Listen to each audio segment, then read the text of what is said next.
Hi everybody, I'm Dee. And I'm Jay, and we are ParoDeeJay. It is time for another ParoDeeJay's Port Guide episode, and we are still in Hawaii. Today's topic, well, we're making our way to the Big Island. There are two common Hawaiian cruise ports on the Big Island. Today we are on the East Coast. We're looking at Hilo. We got notes on the phone down here, of course. I guess let's begin with the navigating the port section as usual. Yeah. So you typically dock at Pier 1 at the port of Hilo. It's about a quarter-mile walk to get out to much of anything. You just follow the pedestrian walkway. Everything's very well signed. Super simple. When you get to the road, you will see across the street Keaukaha General Store. We always make that our first stop. Stop there for sure. For snacks, for what we're going to talk about next. But you have to try the musubi or musubi. I'm not quite sure how you pronounce it. I've heard both. Yeah, it's basically like Spam sushi. So if you're okay with seaweed, rice, and Spam, and it has like some teriyaki flavor, I would say, or something sweet in it, it's amazing. It goes very quickly because they make a certain amount and then they sell them out. It's better warm, I think. It is. So get it fresh in the morning, and then also get a bag of like Maui onion chips to go with it. Perfect lunch. Nice. That's great snack advice. Yeah, it's very seaweed forward, so you have to really be into the nori flavor to like it, but I love it. We love it. All right, let's go to exploring on your own. Always one of my favorite sections. Of course, we will start with our quick little reminder that when you go to Hawaii in different seasons, you will have different experiences. Summer brings the snorkeling stuff. Winter brings the high waves and the whales and all of that sort of thing. So drastically different depending on when you go. Exactly. And also Turo and Guide Along being our two main apps that we use. Turo for car rentals, Guide Along for GPS navigation, but we've got videos about those, so why tarry on those topics Go check here? them out. Let us begin our exploration of this glorious island by heading south. The number one thing, at least in my mind, when you think of Hilo, is Hawaii Volcanoes National Park and the Kilauea area. Definitely. So we're going to spend a good few minutes talking about that, because that is the thing. What I've done is I've gone back and watched our videos and looked at the park maps and cobbled together a perfect, ideal, full-day itinerary. Good on you. So I would say you start, and actually one thing I want to point out, Guide Along is fantastic here because you will get in there and there are so many waypoints and you will discover hidden gems if you just listen to that man's when he's talking. Figure out what you want to do. Yeah, but if you start on Crater Rim Drive West, you'll wind your way around, well, past the Kilauea Visitor Center. Definitely make a stop in there. You can talk to the rangers, pick up brochures, get some information, use the bathroom, stuff like that. But you get over to the Uekahuna and Kilauea overlooks. That's where you are going to get your first peek at a potentially active volcanic crater. It's really cool. Yeah, there's lots of different overlooks, and the parking situation's pretty good there. They have a lot of overflow parking, and we kind of hiked around in that area. It was really nice. Yeah, but it's just been like smoking when we're there. We have not been for any active eruptions. Always right after we leave. Yeah, now, from that point, you would typically turn around because I don't know where else you're going to go after that. There is an optional road that takes you up to the Mauna Loa lookout, which we haven't done. We usually make our way back over toward the steam vents. They are literally giant holes in the earth where steam is pouring up. Yeah, that's good for glasses wearers, for sure. If you are a glasses wearer. I actually got wrinkles out of my shirt, too. See? You just like go, and it's perfect. Yeah. It's useful, but when you put your face over that, it's hot. It will glasses you will not see for a couple of minutes. But there's a lot of trails around there. We've done quite a few in that area. We did, yeah. And if you hike yourself across the street, you will find the sulfur banks. Now, this is one of those smells that you just have to experience in your life. Yeah, it's kind of like rotten eggs. That's the best way to describe it. And the rocks are kind of yellowish from all the sulfur. It's cool, though. Yeah, definitely something you should go see. So now let's hop back in our virtual car. You drive past the visitor center again. That puts you on Crater Rim Drive East. The Kilauea Iki Overlook is always a good stop. There's a couple of reasons for that. A, it's gorgeous. You can look down in there. I think we saw like people hiking in there. Yeah. Look like little ants walking across the place. They did. But the other thing is, there's a little trail that takes you over to the next point of interest, which is the Thurston Lava Tube is what I usually hear it called. On the park map, it says Nahuku. Parking there is really limited. You might luck out and find a space, but we always found it easier to park at the overlook and walk there and walk back. It's not too far and it's not too challenging. And then when you get over to the lava tube area, it's kind of like you're walking in the jungle. So it's like very, very cool. And there's like a staircase, I believe. So you do have to have like that type of mobility at least. Yeah. True. And the lava tube, it can be dark. They do have little, like, I think they were orangish. There's lights in there so that you can kind of see, but just expect darkness. And dripping. Dampness. Yeah, those kinds of things. Don't expect lava. This is where lava came through and has now gone. So don't expect to see lava there. Somebody might have thought that was like you're going to be standing somewhere looking through like glass that lava was going to be flowing through. But now I learned that's not what it is. But it is fascinating, even though there should hopefully be no active lava there for you. The next point of interest on the map is Devastation Trail. There are a lot of trails on this map, but Devastation is one that I would definitely recommend. Don't miss it. It's very barren, but that's what makes it so cool. There's like cinder cone. Yeah, it's like super lightweight, has holes in it. Don't take it because that's not good luck. Oh yeah. Don't take any of it, but it's like the lightest rocks, like, and you can just like toss them and it's cool. I don't know. Yeah, who is it? Is it Pele will get you? Pele, yeah, don't take anything from Hawaii. Don't do it. But yeah, and there's parking lots at either end, so I think we found that we would like to go about halfway in and then just kind of be like, okay, turn around and come back out to where your car was, you know, that kind of thing.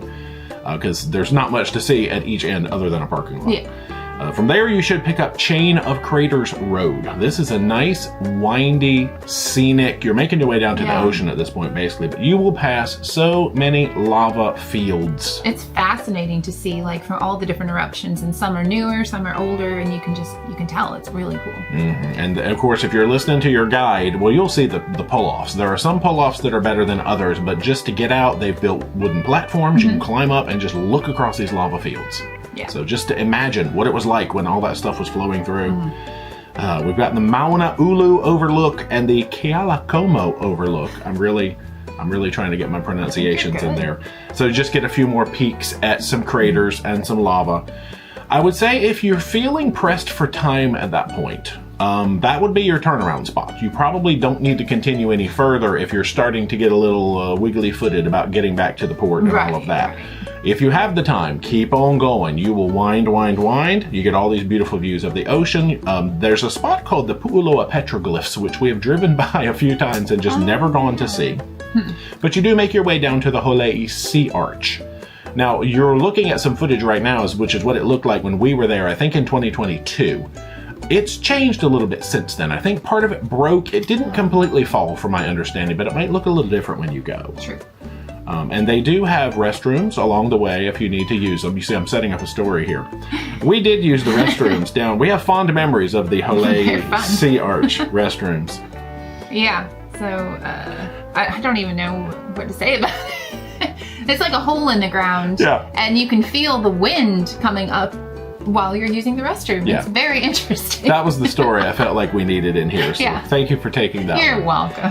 But just looking at this map, you can tell how many trails, how many overlooks. You could spend a week probably exploring different areas of this place. Yeah. And just still be seeing new things. But I would say, and then from the arch, you turn around, you leave, and you head back. That's probably my single one day. If you have 6 to 8 hours to kill, that's the itinerary. That's why you take a snack or lunch. Yeah, true. All right, so we're going to move away from Volcanoes now. Let's heading back to town, coming up from Volcanoes. Let's just see what hot spots we hit. I have marked the Mauna Loa Macadamia Nut Farm. Oh, that would be fun. It's an area we have not done, but I've seen tours that go there, and anytime that you could probably go sample some nuts, sign me up. You have got, I just put this on here for the spectacle, the Hawaiian Brain Freeze Shave Ice, because that's the primary one that we've tried in this town. Yeah, I was going to say, we definitely have tried that. I think we ordered the kid size, and no joke, it was like this big. So I was afraid to see what a large would look like. I don't even want to know. Do not skimp at that. We've had better like tasting and consistency ones in other ports, but this was purely for the spectacle, and it was good. Sugar rush. Man, it was big. We did pass by the Wailoa River State Recreation Area, lots of greenery and birds. Beautiful. Yeah, big bridges you can walk across and just explore, get some greenery in your life, and that takes you back up toward the Hilo International Airport area. Now, let's look at things that are near the port in case you decide, well, I've seen volcanoes, I don't need to go down there. True. There is a fantastic string of beach parks over to the east. Specifically, the ones that we were looking at were Carlsmith and Richardson. Mm-hmm. The day we went, I think Richardson was our primary goal, but we couldn't find parking, so we ended up at Carlsmith, which was great. It was nice. Pretty, like, steps down into the water, and there's a few places to, like, keep your stuff dry, but the water was beautiful, lots of fish to see, and just, like, a nice, kind of a local hangout, I would say. Like, not everybody knows about it. Sorry, YouTube. Uh-oh. Y'all don't ruin it. Don't ruin it. It's nice. But there's a lot of them over there. Yeah. Just on the other side of the port, you've got, let me practice my mouth, Liliuokalani Gardens and Coconut Island. So nice. This is something that was unexpected to me, just the architecture around these gardens. Yeah, it was beautiful. Yeah, like a Japanese garden. Exactly. And we did walk across the bridge, take a little spin around Coconut Island, and then come back. In town, I guess, I don't know, I'd have to check the schedule, but you've got the Hilo Farmers Market. We were lucky to be there when it was open and to walk through there. So many vendors and stalls, and like you can just try everything. It's awesome. Tons of restaurants around. There was a place called Two Ladies Kitchen that we went to because they have famous mochi. So yum. Check that out. That's really about all we saw in town. Yeah. So much. And then, of course, you've got some natural highlights like Rainbow Falls. Nice, easy to access. Lots of parking, just go up and see a waterfall pretty close to town. It's nice. If you want to go a little further from town, there is Boiling Pots, which is another waterfall type feature. Now, looking at the north side, we haven't really explored it. I like the fact that there are town names like Pauka'a, Papai'ikau, and Pepe'ekeo. There's lots of... That was pretty good, I think. I don't even know if it was good, but when you look at them on the map, they look like very good. The juvenile in me lights up, shall we say. I love... Anyway, that's the north side, so we don't really know much about it other than the town names amuse me. You can, like, let's just say you're on a cruise that goes to Hilo, but you really want to go visit Kailua Kona, but your ship is not going there. You can get there in about an hour and a half, according to Google Maps, if you just drive straight across the island. So you could make a day in Kona. True. And there's a public bus system that goes all over the Big Island. We haven't researched it much, but I'll try to put a link in the description, and there's a nice map. So that's a way to get around. True. Whew, that was a lot of exploring on your own. It was. Let's go ahead and jump into ship excursions, shall we? So if you want to be under the umbrella of the ship, here are a few things we picked out from Carnival's website because they are our most cruised cruise line. We've got Discover Hilo, Waves and Waterfalls, if you want to discover Hilo and get some nature in. Nice. You also have Colorful Hilo, Rainbow Falls, Mac Nuts, and Black Sand. So see, they're getting a little bit of waterfalls, macadamia nuts. Nice.